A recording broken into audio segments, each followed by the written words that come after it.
Hi, it's Pip here from queenpipcards.com, and today you want to know how to make these 4 stunning embossed foil technique cards, don't you? And so that's what I'm going to show you, and I'm going to take you through all my favourite foiling, how I got all of these designs done, and we'll look at each one individually. So first up, we're going to be looking at the brick wall with the 3 beautiful daisies on the side. So the first thing you need to do is grab your embossing folder, but this is one of the new brick wall 3D embossing folders. So this embossing folder is slightly thinner than the old dynamic embossing folders. So the old textured dynamic embossing folders, you can see, well, it's quite difficult to see really, but they feel thicker. You can really feel that they're thicker, whereas the new 3D embossing folders are thinner. And so what that means is that you need a new shim, and if you have the old embossing mats that we used to do last year with Stampin' Up, then you're in for a winner, because I've discovered that the floppy grey one, this one here, this fits perfectly onto your base platform, just your base platform. And when you pop that on and then you put your card, or foil in this case, into your embossing folder, pop that on top, and then all you need to add to that is one of our cutting plates. Pop that on. Now obviously every shim will be different for each of the different machines that are out there, but Stampin' Up is coming up with a 3D embossing plate, but it's not available yet. So in the meantime, you're going to need to work with cardstock or shims, silicone mats, etc., or this grey mat. But you can see now, almost before you take it out of the folder, how gorgeous that is. So I'm just going to get rid of my big shot. There we go. And you can see that in there it is gorgeous, absolutely gorgeous. So this is on the green foil. I think it's Pear Pizzazz or Old Olive, can't quite remember, and that's from the Naval Peacock suite. And then we're going to just pop on a piece of Whisper White cardstock that's been die cut with the daisies from the textured dies, Tasteful textured dies. Now we're moving now on to my second favourite, and this is the Tufted embossing. This is just a normal dynamic embossing folder, one of the old ones, carry forward. So you just need a base plate and a cutting mat, a cutting plate, and when you push that through, this is using the Blueberry Bushel foil, and when you see that come out, you will see that that looks like some kind of satin puffy cushion jacket type thing. It's just, isn't that just gorgeous? Absolutely gorgeous. So there you go. So that's how those two are done. I'm going to make up this card now, and then you will see how the others look when I get to the next set. Okay, so I've cut out some daisies. I've cut a Whisper White thick card base, which you're going to layer that tufted, gorgeous tufted folder on. Not the folder, the foil, you know what I mean. You're going to load that on afterwards. And then I have cut out a piece of Whisper White cardstock. I've used, I think this is the second largest of the nested label dies, and I've just cut that out, and then I've cut it out again, so I've cut it down. So cut it out first in the big shape, then you want to just cut this piece out. So you see I put it back in and just trimmed off that bottom piece there, and that gives you a smaller version, a thinner version, and yeah, that's how I did that. So that's our sentiment that's going to go on there, and again the sentiment's from Tasteful Textures. So we're going to just add a little bit of, I've already done a little bit of zhuzhing with the daisies, 2 large and 2 medium. Then I'm going to take one of our sponge daubers, and we're just going to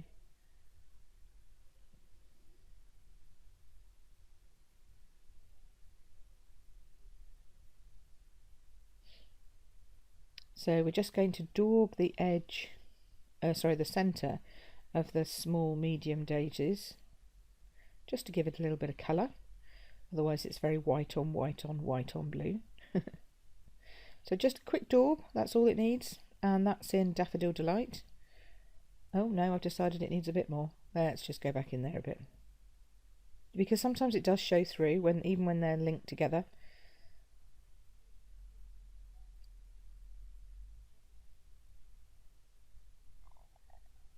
And now you just need some of our multi-purpose glue, which is back in stock, yay!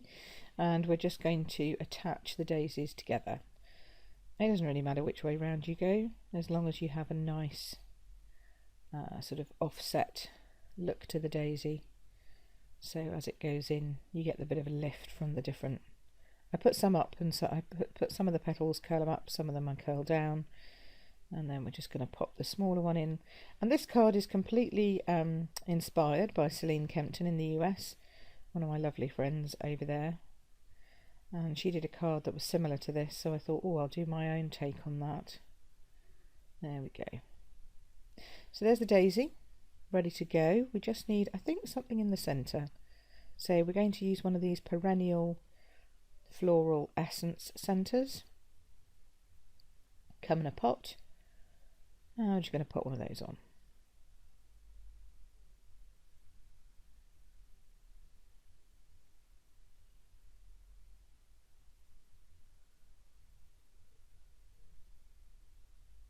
So they're self-adhesive, you just take off the back and then pop them on, really easy to use. And they just give that little sort of fluffy, furry centre of a flower. Really nice. I didn't like them to start off with, but I seem to use them more than anything else now. And I was sure I wasn't going to do flowers this season, but there we go. Now I will say, if you're going to do anything on foil, you can't use multi-purpose glue, because if you do, it shows through. So you have to do tear tape or something like that. So I'm just going to tape this up, and then once it's taped, we will stick it. But I'm going to fast forward this bit because my tape ran out halfway through. Okay, so once you have it all taped and you're ready to go, then we just peel that off, and then we're going to put the tufted embossing foil piece straight down. So this is my second favourite. I have 4. I mean, to be honest, you could use all of them and they'd all look lovely, but these 4 that I've chosen for today really do, I think, just make your cards pop. They just give a beautiful feeling to your cardstock and your foil. There we go, straight down on there. Make sure it's nice and straight. Lovely, job done. Okay, so then the next thing we need to do is just pop on our label, just about, towards the left hand side, but just make sure you've got enough room for that daisy. So we'll just pop that on there. And you can use glue if you're sticking something down to it, but I decided that actually we need a bit of lift, so we're going to go dimensionals. And you know me, no soggy middles. We don't like soggy labels, because otherwise all that happens is when you send it through the post, it gets all squished, and then it just looks a bit naff, really. I hate it. I get people sometimes buy me bought cards, and sometimes they think, oh, we need to get something quite nice because it's for, it's for Pip and she makes her own cards and whatever. And sometimes they send me stuff that's got like 3D stuff on it, and it always gets squashed in the post. And I always think they need more dimensionals on that. Okay, so then just attach the daisy straight on, just over the piece of the label there where it's going to show, and just you can rotate it and make sure that you can see all of the wording. There we go. And that says, I think, thanks for making me believe I could do it, or something like that. So it's a nice sort of thank you for believing in me kind of card. I really like that. And I just love the blue and white. It's just so pretty. Okay, onwards to the next one now. So now we're doing the Swirls and Curls. This is another carryover from last Christmas, actually. And this is just a normal plain thin embossing folder. So I'm showing you all 3 that we have and we carry. Now this one, because the foil is going through a thin one, it can crack. You see there, it cracked. See, I've got a couple of pieces and they've just, you can't, Yeah, you can sort of see, but it does crack. So you need to make it as gentle as it goes through the embossing folder as you possibly can. And so the way that I have done that is this grey mat is too thick. So I actually found that if you put down your cutting platform, your cutting plate, and then the blue silicone mat from the embossing plates that we had last year, the embossing mats that we had last year, that works perfectly. So it's really weird. You have to just work out your thicknesses. So again, see the blue mat from that embossing plate, not the grey one, that's too thick. Use that for the 3D and use your blue one for the standard. Just with the foil. You don't need to use it with it. It's just because I'm using it with foil, and it does it's obviously got a shiny surface on it, and it is therefore liable for cracking. Okay, so now we're going to put together this card because I do love this card. So we're going to use a gorgeous grape background. I just love the colour combinations.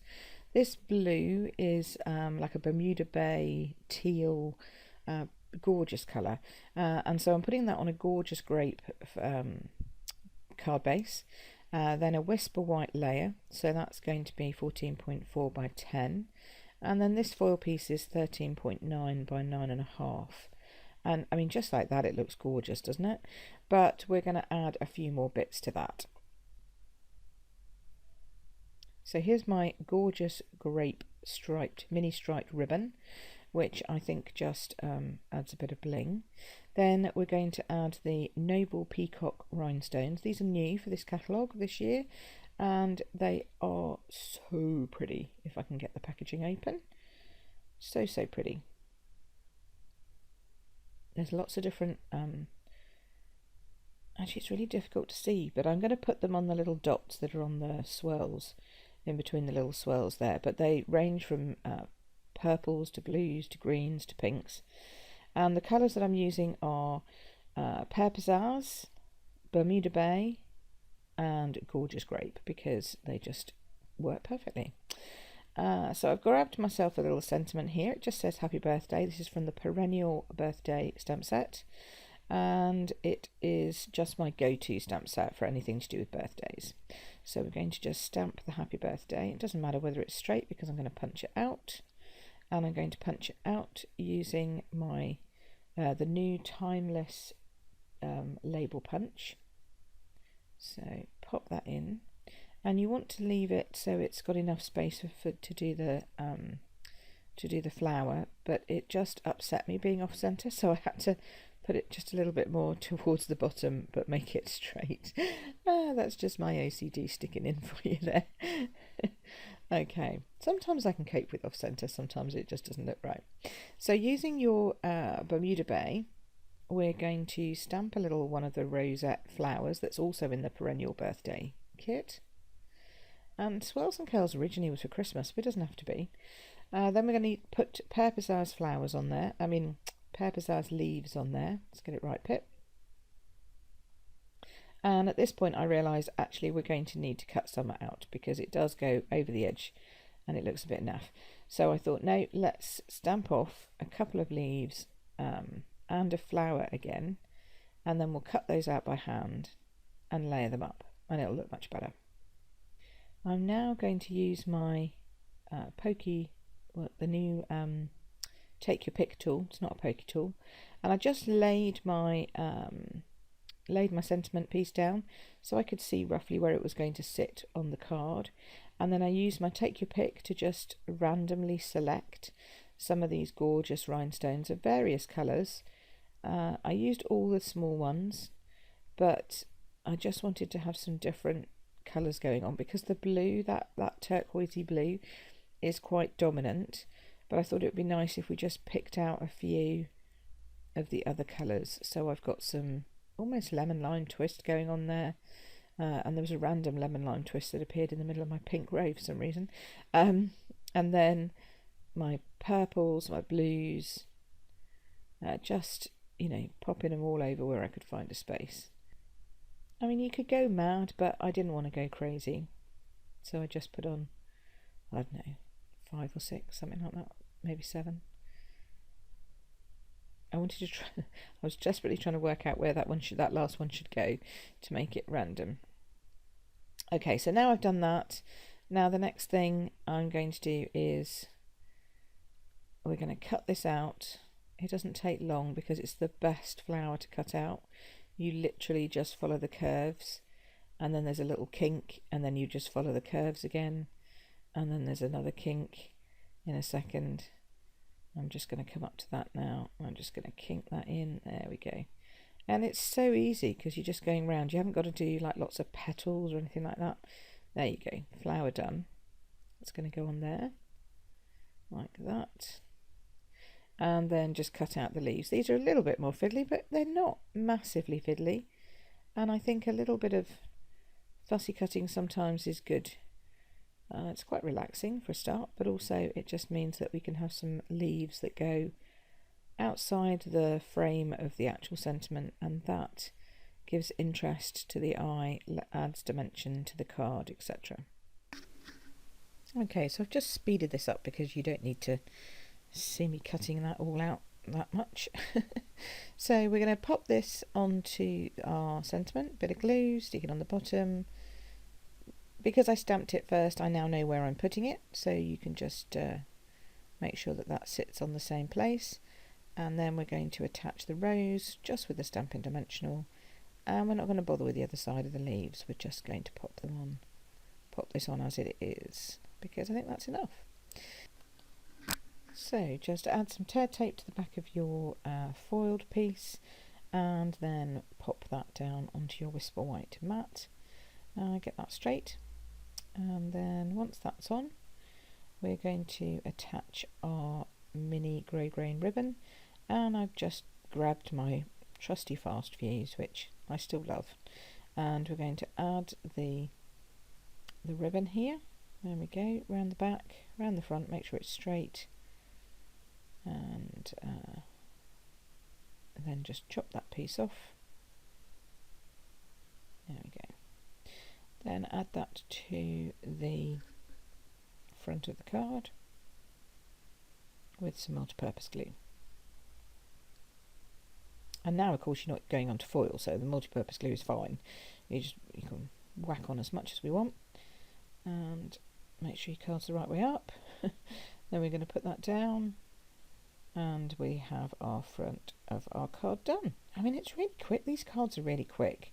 But because of that embossing, gives a bit of a real wow factor. So popping on a few dimensionals here to the back of the sentiment, and we're not putting masses because we're going to actually rest the base of this sentiment. I just want to put it here just over the ribbon slightly, so it has a little bit of ribbon showing underneath, and then obviously the ribbon to either side. So that looks good. There we go. There we go. So there's that one done. Just a nice simple birthday card, but the foil and the rhinestones really give it that extra sort of bling. Okay, so on to the next. Okay, so my final piece that I want to show you, I'm actually not going to show you the whole card. I just want to show you the gorgeousness that is gold foil put through the Subtles embossing folder. It's got to be the most underestimated embossing folder on the entire planet, because it actually leaves like a linen finish on cardstock, and on foil, well, it's just an amazing look. So I'm going to run through a large piece of gold here because I'm going to use it for lots of different projects. So we're back to, this is a carryover one for me, so again base plate and then just cutting plate. But if you had the new 3D version, then you would obviously need that grey mat in there again. Run that through, and then I'm just going to show you how marvellous it looks afterwards. And then I will show you what I actually did make with it as a card. But it's just, I just can't describe how good it looks. Ready? Oh, look at this! Look at that. Can you see? I mean, it's just absolutely stunning, and it changes the whole texture of it. It doesn't, it makes it look almost like a processed piece of gold. It's hard to describe it, but when you see it here, see how I've used it behind just this little piece on this thank you card. It just pops. It just makes the whole thing look a little bit extra special. It almost adds an extra layer of luxury to what is already luxurious gold foiling. So there you go. I think these are great. I love the textured impressions that you get and all the different things that you get when you put them all together. So as you can see here, we've got the gold, we've got the turquoise, we've got the green, and then we've got the blue. Pip, that card is upside down, but we'll get it in the right way in a minute. And and if you really liked this, and why wouldn't you, then just give it a play, have a try, think about what you want to do, how you want to put embossing and gold and silver and copper and all the other different colour foils that you could do into your work. And yeah, I'll be back again next week with more information about more lovely things. So thanks for watching. Take care now. See you soon. Bye.